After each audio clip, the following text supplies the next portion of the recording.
faithfully bringing you value and insights from great books around the world. Hello, this is Sally with Book Talk. Today I'm interpreting the book The Amazing Dust.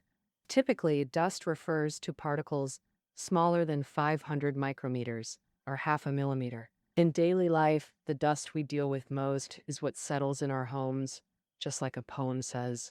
The Bodhi tree isn't a tree, nor the bright mirror a stand. Since nothing truly exists, where could dust land? In our minds, dust is just a nuisance. You wipe it away, but it always comes back. But in reality, dust is way more valuable than we imagine. From distant planets to natural water cycles and right into our homes, dust plays a huge role. On average, one space dust speck lands on your car roof daily. These cosmic visitors could be leftovers from comets that flamed out years or even centuries ago. Without space dust, everything from Earth to the solar system and beyond might look totally different. Now, dust does pose risks to us, but not in the ways you'd expect. For example, much of the dust in homes actually comes from cooking. If you use a vacuum at home, heads up! The most harmful dust bits might get sucked right into your lungs when you vacuum. So, what's going on here? Today, we're exploring the tale of dust. The Amazing Dust is by Hannah Holmes, a renowned U.S. science writer, journalist, and commentator. She writes for Discovery.com. Beyond this, she's penned titles like Suburban Safari, The Well-Dressed Ape, and Quirk. Each book reflects her globe-trotting scientific adventures. Now, I'll break it down into 4 parts for you.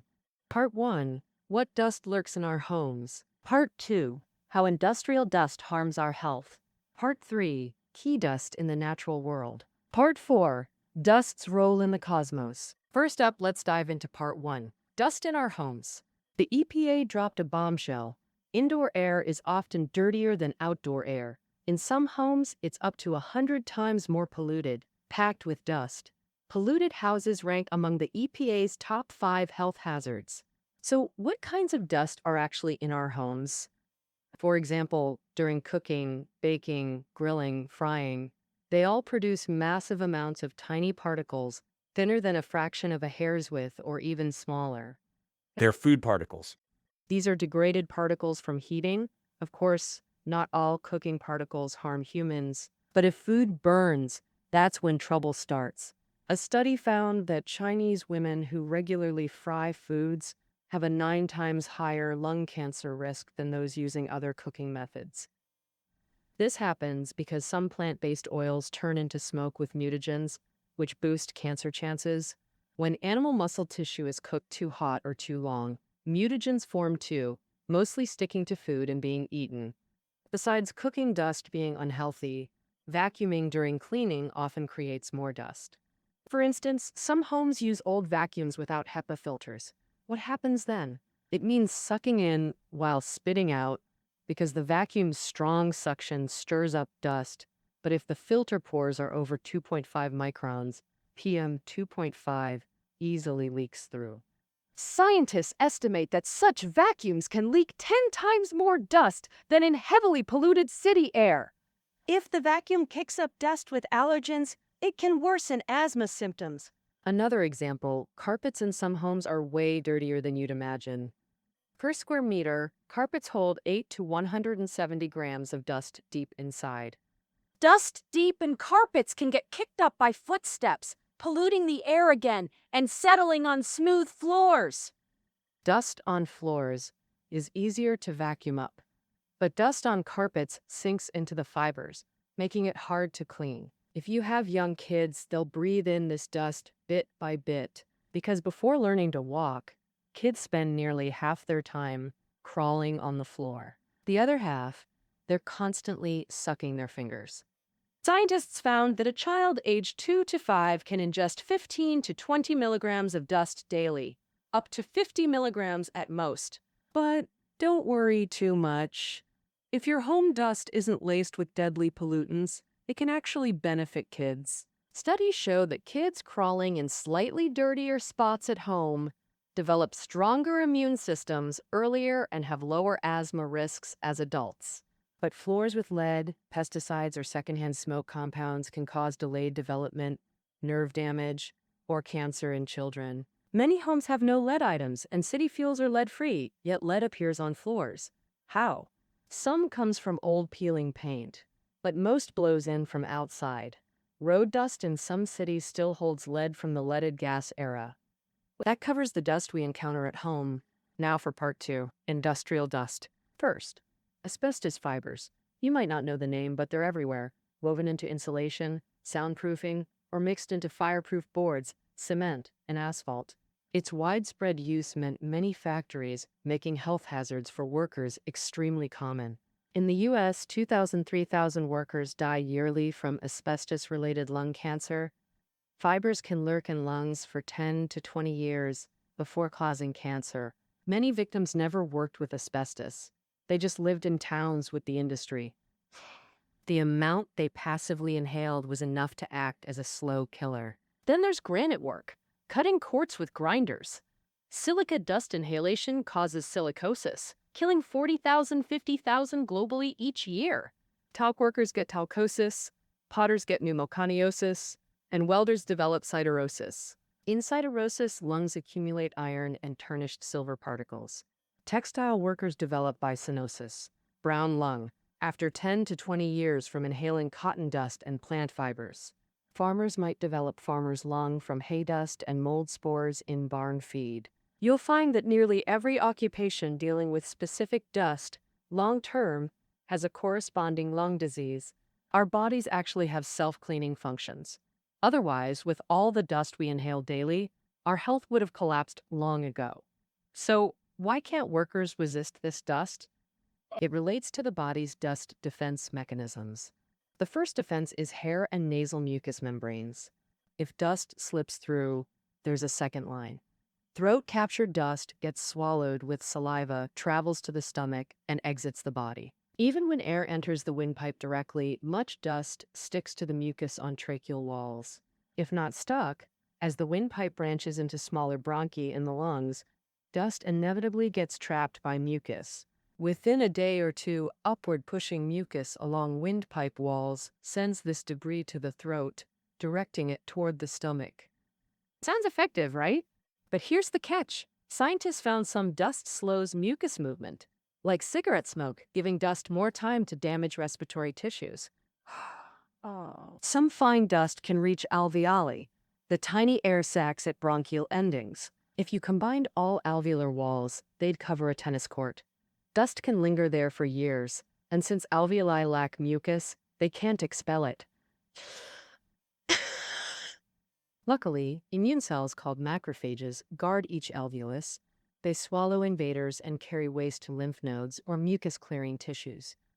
Normally, these guards clear invaders one by one, like whack-a-mole. But the immune system isn't foolproof. Macrophages struggle with long asbestos fibers, for example. Highly toxic dust can kill immune cells. Certain quartz components destroy macrophages, causing their death.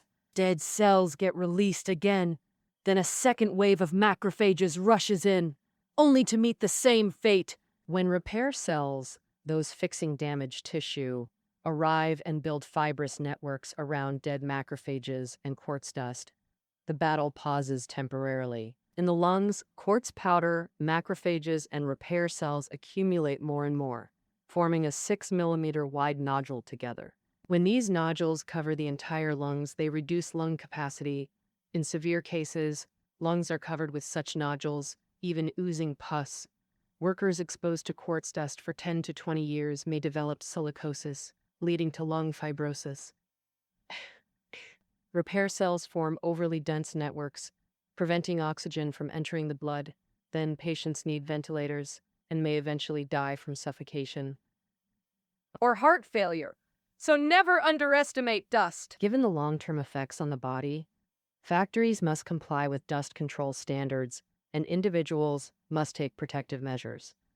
It seems dust always brings endless troubles. Is all dust harmful? Not necessarily. In part 3, we step outside to see that in nature, some dust actually has beneficial effects on life. For example, in the Caribbean Sea of America, agriculture on many islands developed thanks to dust. Originally, conditions were poor. The ground evolved over millions of years from coral reefs. Coral reefs are mainly calcium carbonate, which plant roots can't absorb nutrients from, making agriculture impossible. However, U.S. geological surveyors found that many islands here have fertile red soil on top, despite gray coral rock underneath. The fertile soil in Jiangnan, southern China, is red soil. Why would coral islands have red soil? Surveyors say there are two possibilities. The soil could be from volcanic ash from nearby eruptions or from massive dust from the Sahara Desert, carried by atmospheric circulation to the Caribbean and landing on these coral islands. This dust from afar carries nutrients, accumulating over time to create fertile soil on the coral islands. This phenomenon of dust and volcanic ash traveling via atmospheric circulation happens everywhere. This method of enhancing soil fertility with dust has inspired many agricultural scientists.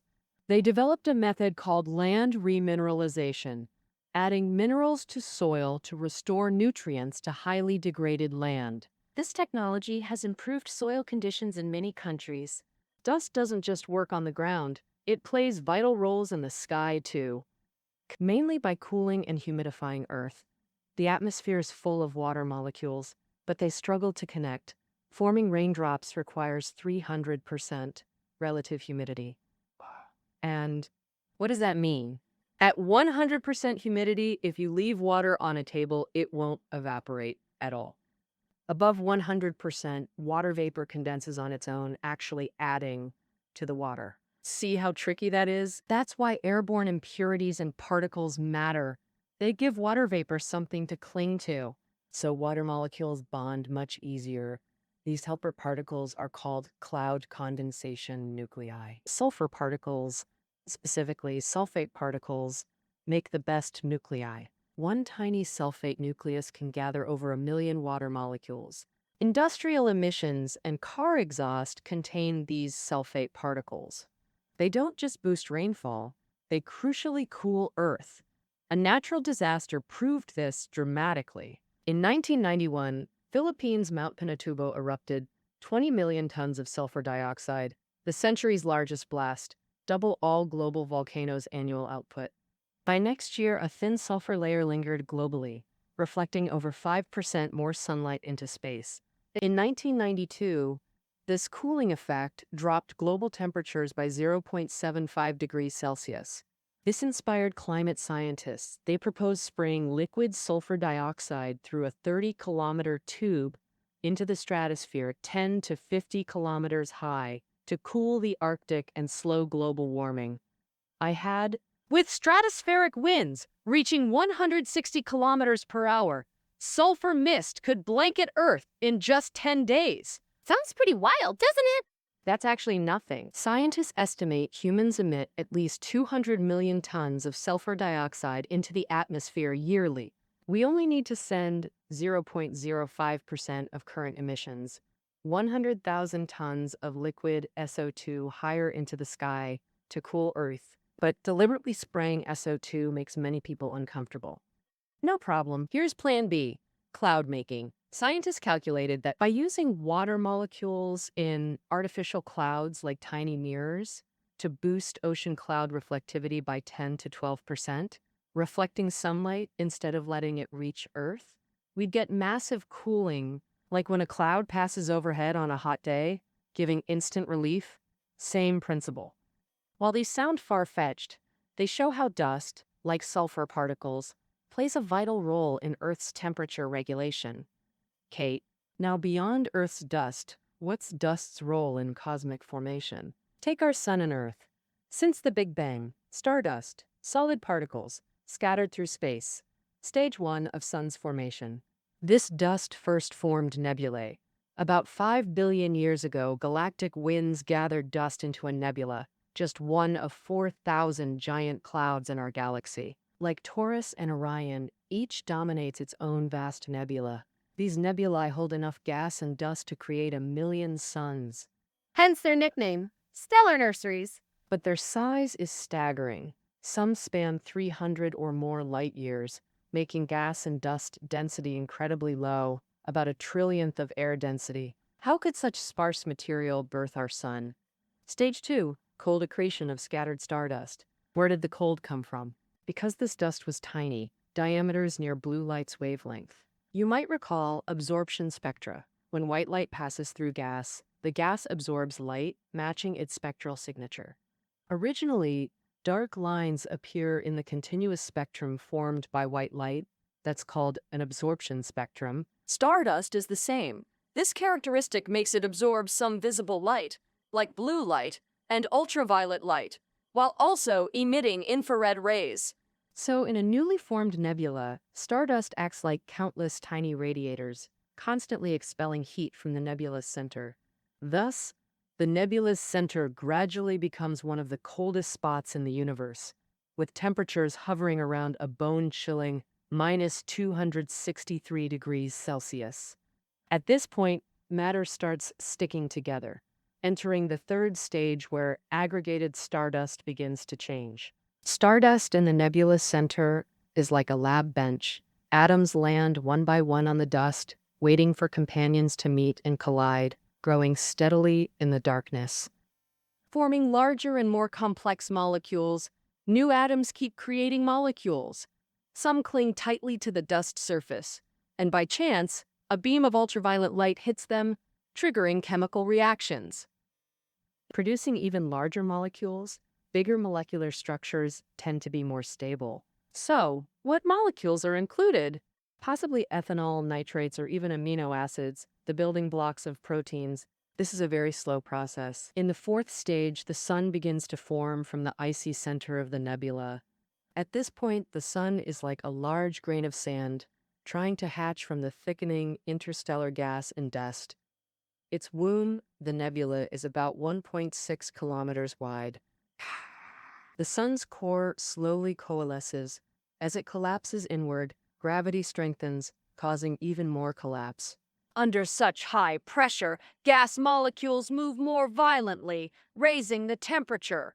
They're constantly ready to expand, but are trapped by the sun's core gravity. At this point, stardust radiates this heat away. In just 1 million years, the sun's core becomes quite dense. The core shrinks into a sphere. Gravity keeps compressing it smaller, making the sun rotate faster, like a figure skater pulling their arms in to increase spin speed.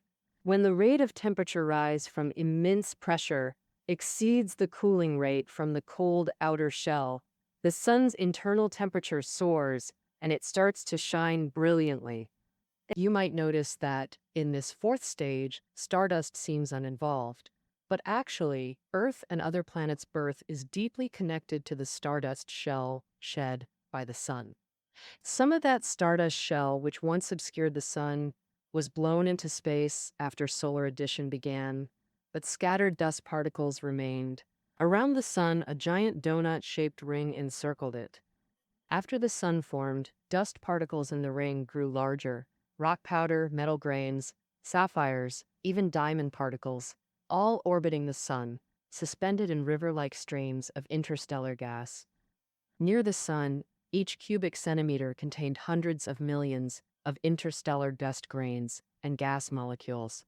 At this point, Earth was like a tiny fetus, developing from dust to thin nebula to planetesimal, and finally into Earth itself. Dust whirled violently like debris in a tornado, colliding fiercely. When two particles collided, they fused through friction, doubling in size, tumbling through the ring while bouncing off other grains, gradually aggregating into larger masses. Then a drop of water froze onto the bonded particles. Another speck joined, then another. Once 100,000 particles gathered, they became visible to the naked eye.